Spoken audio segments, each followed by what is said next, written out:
Agora sim. Gente, boa noite, tudo bem com vocês? Estamos aqui em fevereiro, né? 4 de fevereiro de 2025, 21 horas e 11 minutos. Adma, que saudade, tudo bem com você? Gente, é assim, né? Lembra daquela frase, né? Desde o começo. Se você fizer, o tempo vai passar. Não, se você não fizer, o tempo vai passar. Se você fizer, não fizer, o tempo passa. Se você fizer, o tempo passa do mesmo jeito, então é melhor que você faça, né? Então, estamos aqui, olha, no sexto mês de estudos, né? Nosso sexto mês de estudos. Estou tentando dividir a tela aqui e não vai de jeito nenhum, não sei por quê. Deixa eu vir trazer para cá. Esse negócio. Só um minutinho, gente. Estou tentando dividir a tela aqui. E não vai aqui. O que está acontecendo? Aqui. Puxar para cá agora, peraí. Me achei. O material está aparecendo. E agora eu vou descer. Pronto, acho que agora foi. Tá? O material está aparecendo para vocês aí. Para todas. Dá um joinha aí para mim, manda no chat, tá? Então, pessoal, os currículos, né? A gente continua aí no currículo da matemática hoje. Nós paramos aqui, ó, no slide 14 ontem, né, a gente estava vendo alguns conceitos e a gente vai continuar. Aí, vamos lá, uma forma da gente poder gravar esses conceitos é estudando com questões, tá? Como a gente sempre faz. Essa semana também, além dessas questões que a gente estuda junto aqui, eu vou mandar no Google Forms também para vocês estudarem. Às vezes você está lá no almoço, você tem uns 10 minutinhos, vai responder no Google Forms. Às vezes você não pode pegar um caderno e uma caneta naquela hora, mas você tem aí a oportunidade de ler e responder questões pelo Google Forms, né? Como eu estava mandando em janeiro para vocês. Eu achei que foi bacana, né? Eu achei que dava, né, dá para estudar, de repente você está num lugar que você não pode pegar papel, caneta, e dá para estudar de ou aproveitar o celular de uma forma mais útil, certo? Então vamos lá, vamos estudando com questões aqui, ó, sobre ontem que a gente já viu algumas coisas, ó, sobre as concepções do componente curricular de matemática. É correto afirmar que, tá? A matemática deve ser ensinada isoladamente das outras áreas do conhecimento, gente? Isso aqui está certo ou está errado? A matemática tem que ser vista de forma isolada? Manda no chat para mim, sim ou não? Deixa eu ver aqui se aparece o chat. Ah, aqui, ó. Não, né? Então, tá errado aqui. Errado, certo? Tá. A matemática tem o potencial de contribuir para a formação cognitiva apenas? Olha a palavrinha apenas, né? Não, né? Então, tá errado. Não é só para a formação cognitiva, né? Ela serve para, se a gente considerar o currículo, os currículos, ela também contribui para a formação integral, né, das crianças, dos estudantes. A matemática deve ajudar tanto na análise quanto na intervenção da realidade? Sim ou não? Levando em consideração aquilo que nós estudamos ontem, né? Então, sim, certo? Então, ó, as pesquisas internacionais pouco contribuíram para a atualização do currículo? Não, não é verdade. As pesquisas, né, recentes, né, vieram trazer para a gente de que a gente tem que largar aquele modelo matemático de só memorização, do aluno ser passivo com relação ao conteúdo da matemática, né? Então, isso, com as pesquisas atuais, isso tem mudado e mudou o nosso currículo. E, por último, está errado também, o uso de tecnologias não é relevante no ensino da matemática. Como assim, né? A matemática, eu acho que quem faz uso da tecnologia, nós estamos aqui, ó, fazendo uso útil, adequado, eu acho que a gente consegue avançar muito, muito, muito, né? Depois com o surgimento aí da internet, o que eu fiz de curso, tá assim, eu não consigo nem calcular, e cursos muito bons. Então, a internet, a tecnologia, ela é muito relevante para o ensino da matemática. Então, número 1, gente, isso aqui não é questão de concurso, tá? Isso aqui é questão que eu mesma inventei aqui, para a gente poder gravar conteúdo, para a gente poder entender os conceitos da matemática, né? Entender o que é essencial nesse currículo da matemática, tá bom? Vamos lá. 2. Considerando as 3 dimensões da matemática apresentadas no currículo, qual delas se refere à simbologia própria e universal, né? A simbologia própria, então, em qualquer lugar do planeta que você vai, né? Qual que é dessas dimensões, dimensão social, cultural, formal, prática, teórica, qual delas que traz né, qual delas se refere à simbologia própria e universal? Que vocês, se vocês têm lembrança, se não tem, chuta. Pelo menos chuta alguma aí. O que vocês acham? Qual delas? A social, a cultural? Por exemplo, cultural, B, a colocar aqui cultural. Mas, por exemplo, a forma de como o índio vê a matemática é a mesma, percebe? Ó, tem que ser a simbologia própria e universal. Então, se você fala... Ah, boa, Silvana, boa. Boa. Dimensão formal, entende? Porque, assim, é a matemática, essa simbologia própria e universal, ela tem que ser entendida em qualquer lugar, qualquer ponto que você for do planeta, ela tem que ser, ela tem a sua simbologia própria. Então, por exemplo, aprender matemática, essa matemática formal, ela é aprendida do mesmo, assim, com os mesmos símbolos, né? Aqui nos Estados Unidos, no Japão, sabe? Então, dentro dessa dimensão formal, né? Porque tem a dimensão social, que é própria de cada sociedade, a dimensão prática, que às vezes a forma prática como a gente faz não é igual em todos os lugares, a teoria, mas a formalidade, a forma como se trata os números, a simbologia própria e universal se refere à dimensão formal, tá? Então, número 2, letra C, tá no texto, tá lá certinho, né? Retirei do texto. Então, essa matemática apresentada no currículo que fala sobre simbologia própria e universal pertence à dimensão formal, tá? Isso aí é para a gente gravar conteúdo, tá? O que de fato caiu, né, no concurso foi aquela questão que eu trouxe para vocês da FGV, a questão 32, a prova branca, que é o 32, a letra A lá. Essa foi só essa que caiu lá. Aí você fala assim, mas professor, então a gente só caiu essa e a gente tem que estudar esse monte de coisa, porque com certeza eles não vão cobrar a mesma pergunta. E aí você tem que estar por dentro aí dos conceitos de matemática, do currículo da matemática do ensino fundamental, porque eles vão cobrar outras coisas, e aí você tem que estar por dentro do currículo, né, do currículo de matemática do ensino fundamental da rede municipal da cidade de São Paulo, tá? Vamos lá, questão 3, vamos lá. Ó, assinale V para verdadeiro e F para falso, em relação às ideias fundamentais da matemática.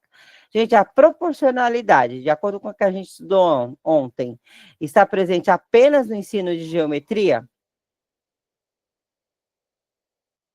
De acordo com o que nós estudamos ontem. Se alguém lembra? Ótimo, tá errado, isso aqui tá falso, né? Isso, é falso. E a representação compreende apenas os símbolos matemáticos? Isso é falso ou verdadeiro? Falso, isso mesmo, porque diagramas, gráficos, né, não só símbolos matemáticos, né, tipo mais, menos, vezes, dividir, colchete, essas coisas, mas diagramas, isso aí eu estou considerando que está lá no... de acordo com o texto, de acordo com o currículo de matemática do ensino fundamental, não só os símbolos, mas outras fontes, desenhos, gráficos, diagramas, todos eles compreendem, são representações matemáticas, tá bom? Então, aqui É falso. Então, qual que é a letra correta, meu povo? Qual que é a letra correta? Letra aqui, letra A, certo?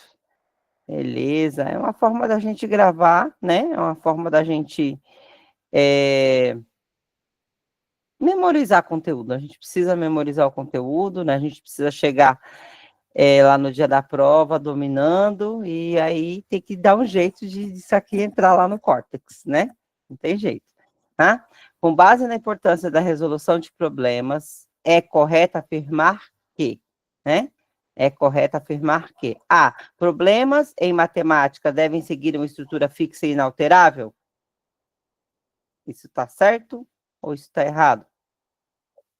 Falso, né? Está errado. Tá, é falso. B. A resolução de problemas é eficaz apenas nos ciclos iniciantes de educação?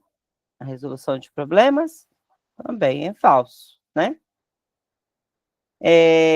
C. A modelagem matemática se diferencia pela aplicação restrita aos contextos intramatemáticos. Ó, lembra de ontem? Isso aí foi a última coisa que a gente aprendeu ontem, falando de contextos intramatemático e extramatemáticos. Lembra?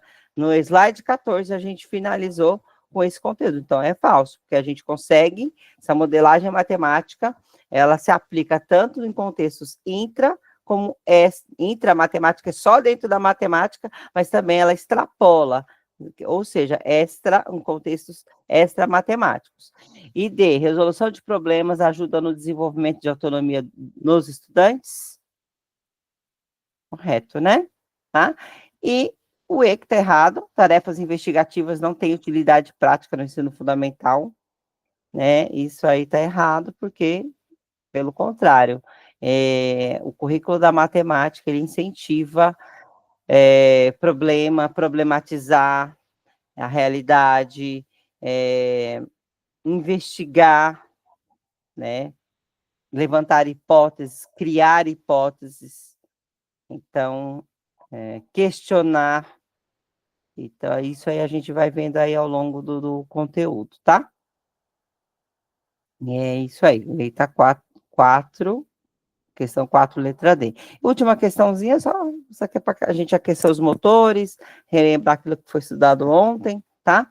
Ó, qual das seguintes afirmações é falsa? É falsa em relação ao uso de tecnologias no ensino de matemática. Então, A, ó, tecnologias são secundárias e apenas complementam o ensino tradicional. Logo de cara, né?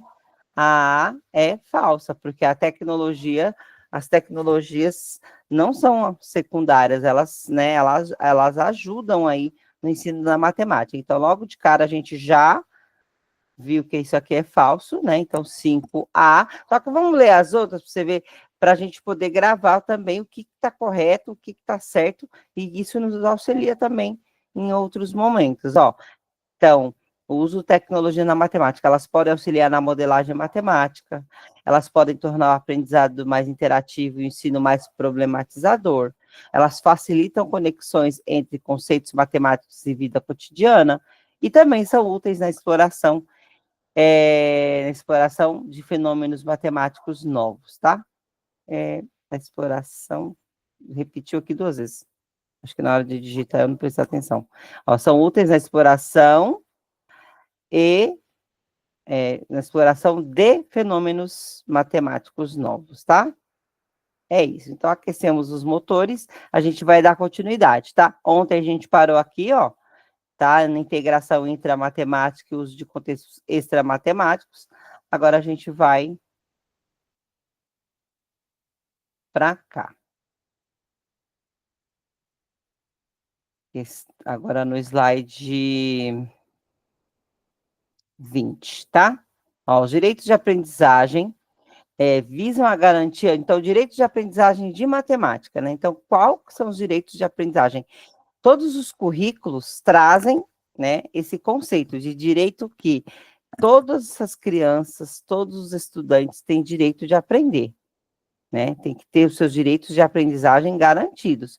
E cada disciplina, né, as coisas estão interligadas, as coisas estão interconectadas, mas cada disciplina tem suas especificidades. Então, dentro da matemática, quais são esses direitos que essas crianças têm, que os estudantes têm na aprendizagem? E aqui a gente está falando do currículo da matemática no ensino fundamental. Quais são esses direitos? Então, os direitos de aprendizagem visam a garantia do acesso e apropriação do conhecimento de todas as crianças e jovens, a fim de construir uma sociedade mais justa e solidária. Então, neste sentido, a escola deve incentivar a participação dos estudantes em situações que promovam a reflexão, a investigação e a pesquisa,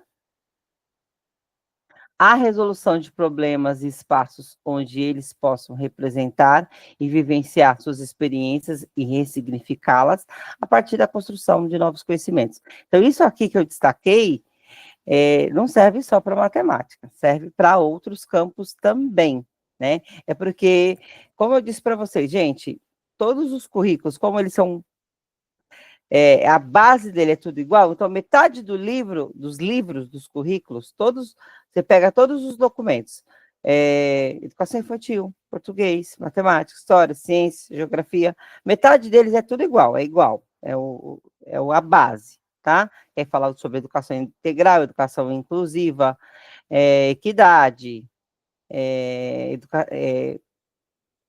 essa base é igual. E aí repete a avaliação formativa, a avaliação diagnóstica. Então, tudo isso é igual. Então, quando eu vou para os currículos, eu já pulo essa parte, que é uma parte que a gente só vai revisar, né, que já foi visto várias vezes, e aí pulo para a parte específica daquele currículo, tá? E aí, isso aqui, essa parte que está amarela, é uma parte que repete em todos, tá? Mas aí eu trouxe para dar uma introdução aí, para a gente poder entender aqui os conceitos de matemática. Os objetivos de aprendizagem e desenvolvimento do currículo de matemática da cidade de São Paulo foram elaborados revisitando os princípios elencados nos documentos de direito de aprendizagem dos ciclos interdisciplinar e autoral, 2016, elementos conceituais e metodológicos para a definição dos direitos de aprendizagem e desenvolvimento do ciclo de alfabetização, 2012, e nas diretrizes curriculares nacionais, de 2013. Então, nenhum documento surgiu do nada, né? Inclusive, esses documentos, esses currículos, eles todos são baseados nos documentos federais, né? Nos documentos institucionais do MEC, né? A BNCC, uma delas, LDB, né? As diretrizes curriculares, então, da educação básica. Então, não foi feito do nada, não foi tirado da cartola. Então, todos eles têm aí, até porque é obrigatório seguir, né? Assim, o documento municipal, ele não existe se ele não tiver amparado, né? Se ele não tiver norteado, se ele não seguir as diretrizes nacionais, né? Então, por isso que eles citaram aqui, tá? Aí, ensinar e aprender matemática no ensino fundamental. Então, na construção do currículo da cidade para a matemática, uma das preocupações foi propor reflexões sobre diferentes estratégias de ensino de matemática em função dos estudantes da atualidade, tá? Então, ó, vou até destacar isso aqui, ó. Por quê? Nova realidade, né? A gente está num novo contexto sócio-histórico, cultural, econômico, então é uma nova forma de ensinar matemática, uma nova forma de ver matemática, uma matemática que nem a gente viu ontem, que tenha relação, conexão com a realidade, né? Então, ensinar diferentes estratégias, né, de ensino de matemática em função dos estudantes da atualidade, considerando esse estudante da atualidade, certo? De forma compatível com os processos de aprendizagem dessas crianças e jovens que envolvem o significado que eles atribuem ao que foi ensinado, tá? Então, esse ensino da matemática, ele tem que fazer sentido para os estudantes, e ele tem que estar conectado com a realidade, ele tem que ter praticidade na realidade, tá? Então, ensinar e aprender matemática nos dias atuais ganha uma nova dimensão, né? Que dimensão é essa? Leva em conta o que o estudante já conhece, ou seja, os conhecimentos prévios e as experiências que possui fora da escola. Isso aí serve para todos os currículos. Isso aí é considerado, isso é dito em todos os currículos, tá? A escola cabe articular esses tipos de conhecimentos e experiência que o estudante já possui, aqueles que irá aprender, de forma que possa alcançar os objetivos de aprendizagem e desenvolvimento propostos para cada ano de escolaridade. Então, isso aqui é dito em todos os currículos, né? Isso aqui é bacana, sabe para quê? Para você treinar discursiva, porque, ó, isso aqui serve para qualquer discursiva, para da educação infantil, não, né? Não só em matemática, né? História, geografia, língua portuguesa, né? Falar em educação integral, né? Tudo que você tem que considerar a realidade do estudante, os conhecimentos que eles já trazem consigo, né? Porque os estudantes não são tábula rasa, eles têm conhecimento, eles têm história, eles têm contexto, né? Então, e tudo que a gente já falou até agora, é repeteco do repeteco do repeteco, né? Então, tudo que a gente já... Então, você pega os currículos assim, eu já disse isso para vocês, tem coisa que é muito repetitiva, né? Muito repetitiva, mas serve de revisão, tá? Sabemos que o ensino tradicional, fortemente utilizado até o final do século passado, não é suficiente para enfrentar as demandas sociais que emergem da sociedade atual. Então, mudanças nesse sentido podem decorrer de pesquisas na área da educação matemática, principalmente as que focalizam a resolução de problemas e as investigações. São duas palavrinhas-chave, gente, que aparecem muito aqui no currículo da matemática, tá? E fala sobre resolução de problemas e investigação, né? Aí eu vou destacar aqui, como eu já disse para você, o que eu deixo colorido na tela, no slide. Quem tem tempo, copia, tá? Quem não tem tempo, copia pelo menos as palavras-chave que estão em destaque, né? Por exemplo, aqui, resolução de problemas, investigações, tá? Teve um tempinho? Copia a frase toda que está colorida. Não teve? Copia a palavra-chave, tá? Resolução de problemas. Aí você copia a palavra-chave e depois, ó, revisitar vídeos de matemática. Aí você põe lá, no domingão lá que você está de bobeira lá à tarde, né? Em vez de assistir Netflix, em vez de assistir o Hulk, ou a Patrícia Bravanel lá, jogando aviãozinho de papel, de dinheiro, aí você revisita você pega, né? Deixa eu pegar aqui. Aí deixa eu ver as palavras-chave, assistir o vídeo, tá? É uma forma que você tem de revisar, tá? E é muito importante, as revisões são de extrema importância, de tempos em tempos é de extrema importância, tá? Então, algumas dessas pesquisas mostram que, tô na parte amarela agora, tá bom? Algumas dessas pesquisas mostram que, na resolução de problemas ou de tarefas investigativas, os estudantes trabalham a partir de problematizações, ó.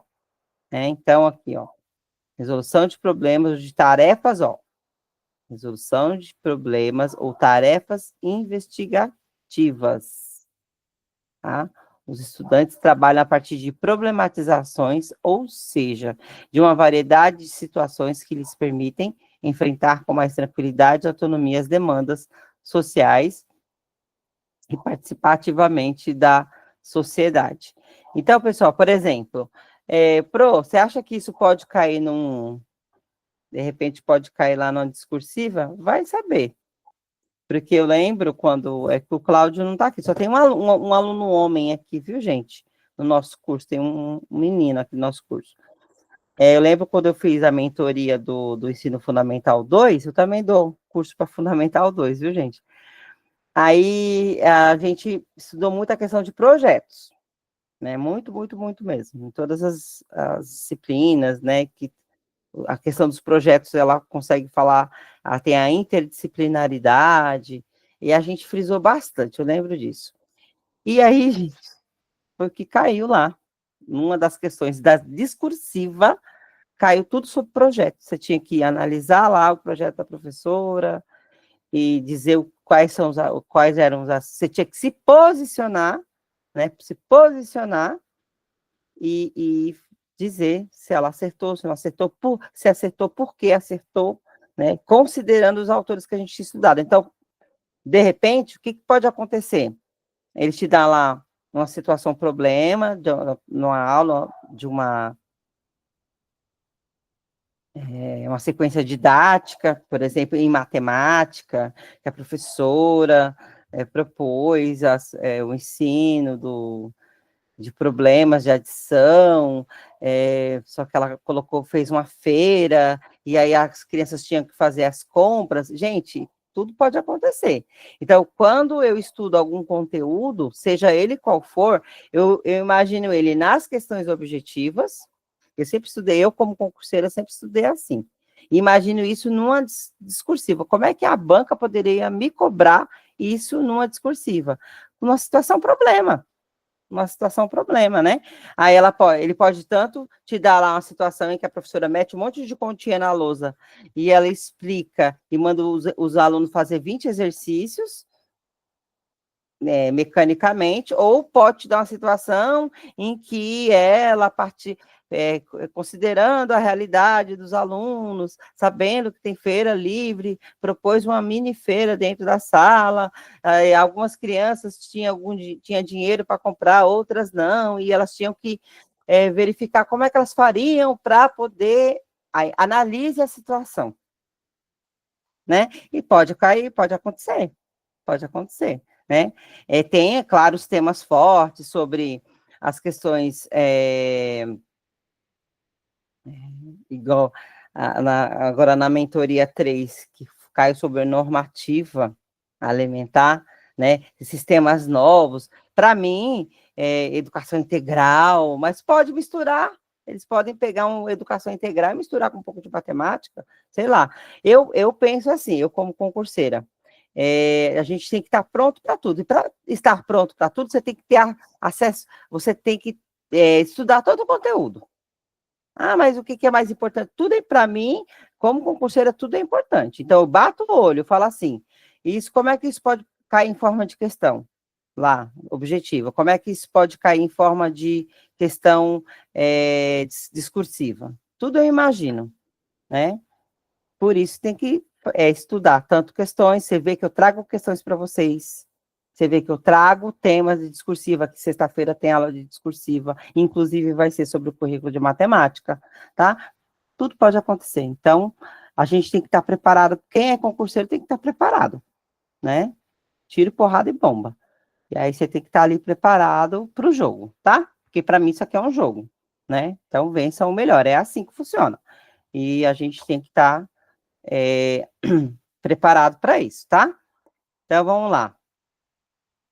Então, é uma matemática voltada para a realidade, tá? Então, a matemática de hoje, ela tem que ser uma matemática problematizadora, duas palavras-chave centrais no ensino da matemática de hoje, né?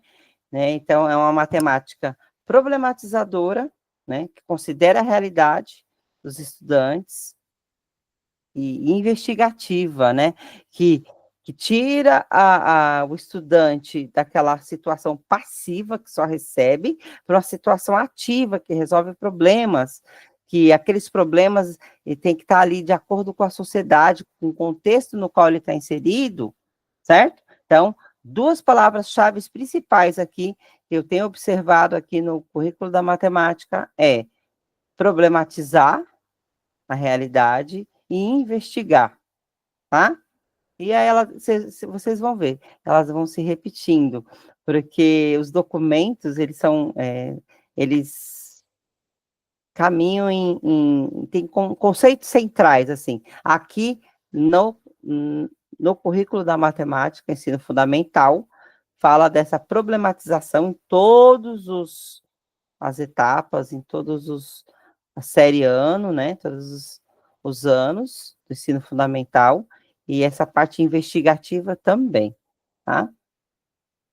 Vamos lá, mas é importante selecionar atividades que permitam reflexão e ampliação do pensamento matemático, uma vez que não basta apenas a manipulação de materiais e de instrumentos tecnológicos, pois o mais importante é a natureza da atividade matemática, tá?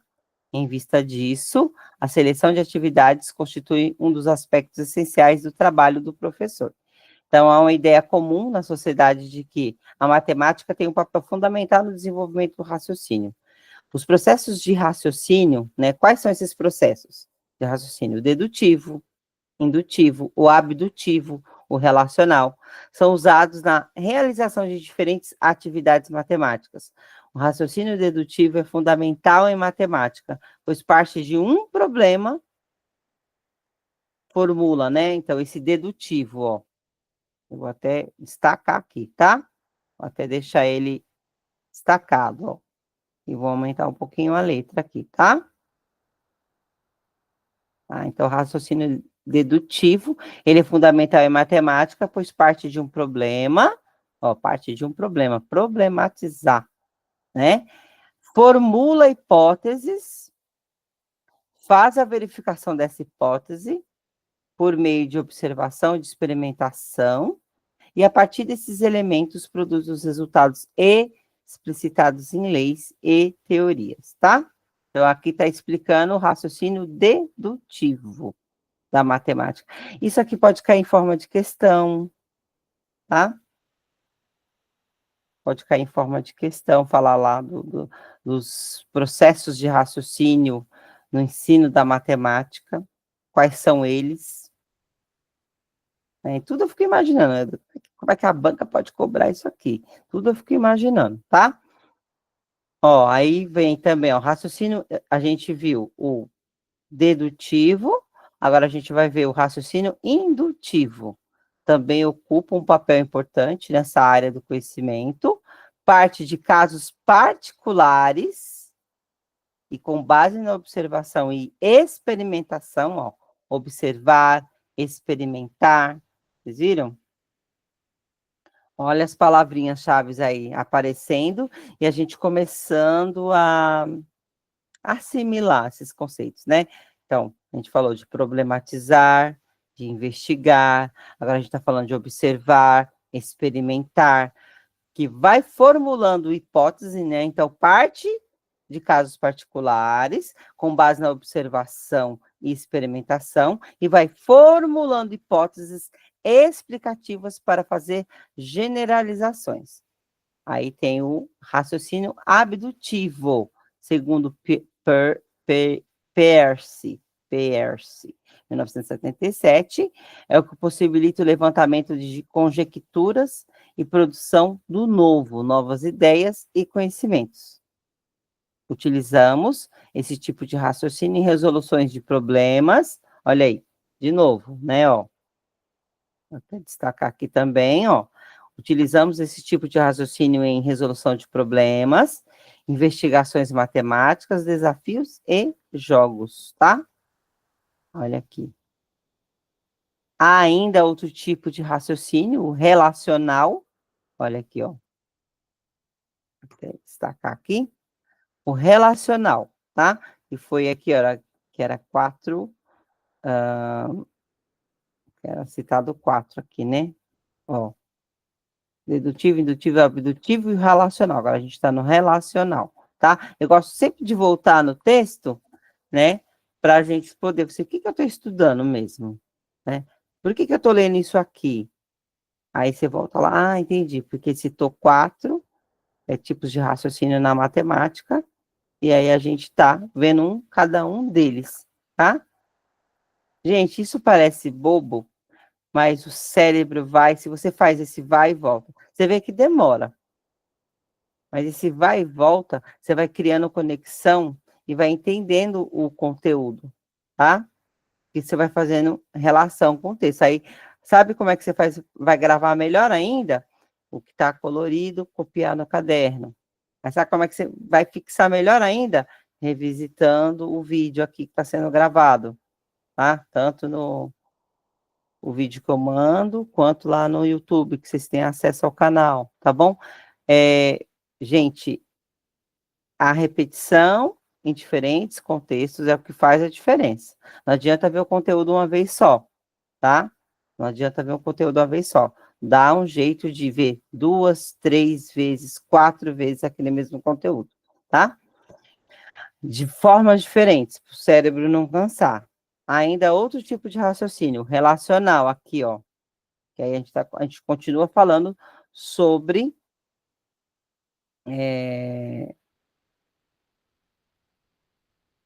o raciocínio, né, em matemática. A gente está falando aqui, ó, né, os processos de raciocínio dentro da matemática, dedutivo, indutivo, abdutivo, e agora a gente está no relacional, tá?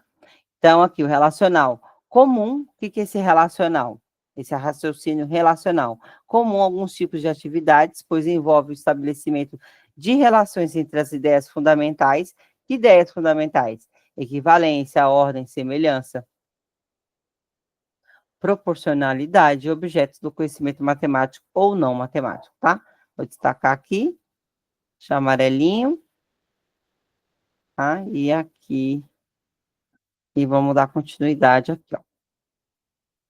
Tá? Aprende-se a raciocinar colocando em prática o seu raciocínio ou analisando o raciocínio de outros. Por esse motivo, é importante que o professor selecione tarefas apropriadas para os estudantes de cada ciclo que sejam, né?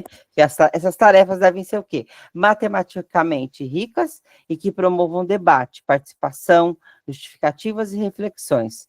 Os contra-exemplos são importantes e oferecem oportunidade aos estudantes de identificarem casos particulares e testarem a validade de generalizações, né? Então, resumindo até agora, né, é uma matemática viva, é uma matemática que considera a realidade, é uma matemática que tenha sentido na realidade, que faça significado para o aluno e que ele veja aplicabilidade na vida real, tá?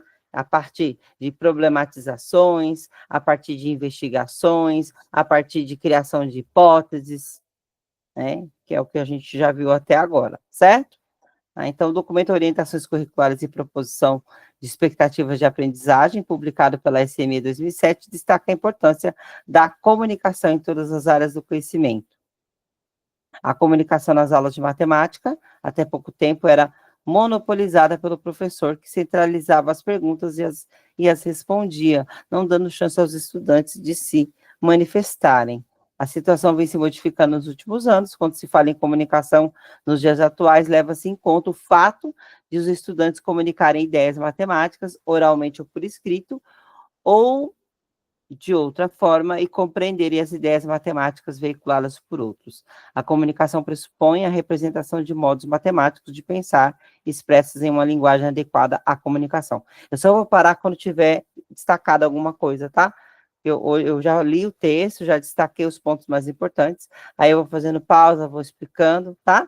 E aí amanhã tem mais exercício também, eu vou trazer todo dia um pouquinho de exercício, e eu já formulei, acho que foi 20 questões disso aqui que a gente está vendo.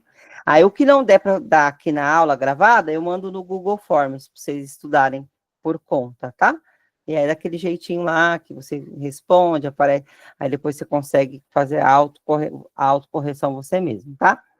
O desenvolvimento da comunicação dos estudantes depende do objetivo que o professor utiliza em suas aulas. As comunicações oral e escrita se complementam. A comunicação oral permite mais oportunidade de interação entre os estudantes e entre eles e o professor, enquanto a comunicação escrita favorece uma sistematização de ideias e reflexão sobre elas. No entanto, é por meio da comunicação oral que se realiza o processo de negociação de significados matemáticos entre professores e estudantes, entre os próprios estudantes e entre os estudantes e a comunidade escolar. Diferente de quando a gente aprendeu matemática, né? Eu, por exemplo, eu sei até hoje fazer equação de segundo grau. Só não me pergunta para que serve. Não sei. Eu sei resolver, porque eu lembro que a professora de matemática, né, que eu tive, muito competente, porque na época era muito competente, era aquilo que ela detinha de conhecimento, né, e estou aqui por causa dela, né, todos nós estamos aqui por causa de um professor, nossos professores, né, se não fosse eles, nós não estaríamos aqui, deixo bem claro isso, né, e aí, assim, só que era uma matemática mais tradicional, uma matemática mais, né, de memorização, né? Qual que é a praticidade da memorização hoje? Por exemplo, que eu acho que tem no currículo, mas eu acho que na prática, acho que não está funcionando ainda. Por exemplo, para que eu vou decorar a tabuada? Gente, é tão útil. Eu trabalho em comércio que eu sei. É tão útil. Por exemplo, um vendedor que sabe né, as coisas de cabeça, né, fazer cálculo mental, que é até ensinado, né? Isso é ensinado lá você pega, inclusive nos livros de matemática que já consideram esse novo contexto do ensino da matemática, fala sobre esse cálculo mental. E é de grande utilidade, né? De grande utilidade, porque nem sempre dá para você ficar usando calculadora, nem sempre dá tempo de você pegar uma calculadora. Você sabendo resolver, você vai lá dar o troco, você já lá faz as contas, você já está pegando o produto, já está somando. É muito útil saber as coisas de cabeça. Então, é a praticidade. Então, por exemplo, a matemática, eu uso matemática todo dia. Nós usamos, né? Nós usamos. A gente olha pelo cartão de crédito, né? Na hora de pagar. Ai, meu Deus, deixa eu ver. Fazer as contas, né? Então, a matemática, ela tá. Por isso que eles falam que a matemática tem que estar de acordo com a realidade, tem que fazer sentido na realidade. E para isso, o professor tem que se comunicar, né? Os alunos eles têm que estar no lugar de protagonistas também, na resolução de problemas, na investigação, na criação de hipóteses, tá? Vou aqui para a segunda bolinha, aqui, ó. Além da comunicação oral e escrita na língua materna, a matemática necessita de representações especiais simbólicas e gráficas reconhecidas mundialmente. Então, o conjunto de símbolos, gráficos e regras que representam a estrutura matemática deve responder ao caráter sistêmico dessa área. O uso dessa simbologia de caráter universal possibilita socializar o conhecimento matemático, que foi o que a gente falou naquela hora, aquela matemática formal, né? Aquela matemática formal que traz esses símbolos universais, certo? Então, você aprende a partir dessa matemática formal, tá? Ó, no entanto, é importante que as representações sejam as mais variadas possíveis. Por exemplo, o número 5 pode ser representado numericamente como um ponto de reta, numerada, como a metade de 10, como resultado de operação, ou mesmo como uma representação figural. Assim, os objetivos de aprendizagem e desenvolvimento focalizam o uso de representações fracionárias e decimais de um mesmo número racional, das representações dos mesmos dados, em tabelas ou gráficos, ou ainda de uma equação em suas representações algébricas e gráficas, tá? Continuando aqui, ó, os objetivos de aprendizagem e desenvolvimento exploram diferentes representações para conceitos e procedimentos matemáticos, permitindo discutir diversas facetas e propriedades de um mesmo objeto matemático. Além disso, no currículo da Cidade para a Matemática, há uma preocupação com o quê? Olha aqui que bacana também, outra palavrinha-chave que está aparecendo aqui, ó. Eu achei bacana aqui, tá? Destacar, que é o letramento matemático, né? Então, tem aqui essa questão do letramento matemático. Só não estou conseguindo tirar esse negócio daqui. Ah, tá. Consegui. Aqui, ó, eu vou destacar aqui, tá? Para você poder copiar no seu caderno aí, quando você achar um tempinho para estudar escrevendo. Lembra que eu citei o Pierre Louis de Piazzi, que você tem que finalizar tudo, tá assistindo, tá ouvindo, finaliza escrevendo, tá? Né, Shirley? Shirley já foi pro quarto caderno, Shirley? Que você falou que já tinha preenchido 3, né? Tá? A Shirley trabalha comigo, tá? Uma das Shirleys que tem aqui, a Shirley de Jesus. Ela trabalha comigo, a gente trabalha junto. Da última vez que eu tinha conversado com você, já tinha chegado no terceiro caderno, né? Fazendo calo na mão já. Tá? Então, aqui, ó, além disso, no currículo da Cidade para a Matemática, uma preocupação com o letramento matemático, no sentido proposto pela BNCC e pelo Program for International Student Assessment, o PISA, né? O tão famoso PISA, que a gente fica lá na lanterna, infelizmente, mas vamos mudar essa realidade, né? Vamos pensar positivo. Que é o Programa Internacional de Avaliação de Estudantes, da OCDE, né? Então, quem faz essa prova, os países que participam dessa prova são os países membros da OCDE, que é a Organização do Comércio, Desenvolvimento e não lembro o que é. Não lembro o que é. Se alguém lembra aí, por favor. Aí, a gente sempre fica por último, gente. A gente só não fica por último do Azerbaijão, Afeganistão, ai, que vergonhão. Enfim, a gente precisa mudar essa realidade. A gente precisa sair da teoria, né? Ai, que lindo, maravilhoso, e na prática. Igual, isso aqui que a gente está fazendo. Isso aqui que a gente está fazendo, todo dia. Os alunos precisam, os estudantes precisam aprender a estudar todos os dias, não só um dia anterior à prova, né? Uma prova dessa magnitude que vocês vão prestar, dependendo da inscrição, 160 mil candidatos. É impossível você ir para uma prova dessa e não estudar. Então, assim, nós, estudantes brasileiros, a gente tem que aprender a estudar um pouquinho todo dia. Esse é o segredo. Os caras fazem isso. Né? Quem tá lá, quem passa aí nesse piso aí lá no topo, os caras fazem isso, gente. Não tem segredo. Ah, é a melhor educação do mundo. Por quê? Porque os caras estudam todo dia. Não tem segredo, não tem o que fazer. Não tem mágica, não tem varinha, tá? Ó, segundo a matriz do PISA 2012, letramento matemático, ó, de novo aparecendo a palavra letramento matemático, tá? É a capacidade individual de interpretar a matemática em uma variedade de contextos. Foi o que a gente falou, né? O significado da matemática na realidade, né? Dentro das práticas sociais. Você vê, eu consigo falar a mesma coisa de diversas formas. Né? Então, tem a ver com esse letramento. O letramento matemático, ele traz essas possibilidades, né? De interpretar a matemática em uma variedade de contextos, o que inclui raciocinar matematicamente, utilizando conceitos e procedimentos, fatos, ferramentas matemáticas para descrever, analisar e predizer fenômenos. Dessa forma, auxilia os estudantes ao longo de sua escolaridade a irem reconhecendo o papel que a matemática exerce no mundo e a se tornarem cidadãos construtivos, engajados e reflexivos que possam argumentar e decidir com fundamentos. Então, por exemplo, lá na prova lá do Enem, lá, porque agora o Enem, ele relacionam, né, as informações, relaciona uma disciplina com a outra. Então, por exemplo, o que tem a ver a sua conta de luz mais alta com a escassez de chuva? Né? E aí, se saber relacionar, como tem escassez de chuva, tem pouca água, aí as usinas hidrelétricas demandam mais energia para poder rodar aquela energia, e automaticamente vai lá para a bandeira vermelha lá e você paga mais. Você vê como a matemática tem a ver com a geografia, que tem a ver com a história, que tem a ver com. Tá entendendo? Então, é fazer essas relações. Isso é o letramento matemático. Fazer relações aí, né? E como é que uma coisa está ligada na outra. Como é que uma coisa está ligada na outra, tá? Como é que uma guerra tem a ver com a internet? Né? Então, a internet surgiu lá na Primeira Guerra, Segunda Guerra Mundial, e a gente está aqui hoje utilizando ela para fins pessoais. Aí a matemática tem tudo a ver. A nossa vida está totalmente envolvida, né? Eu não gosto de matemática. Gosto que você usa matemática todo santo dia.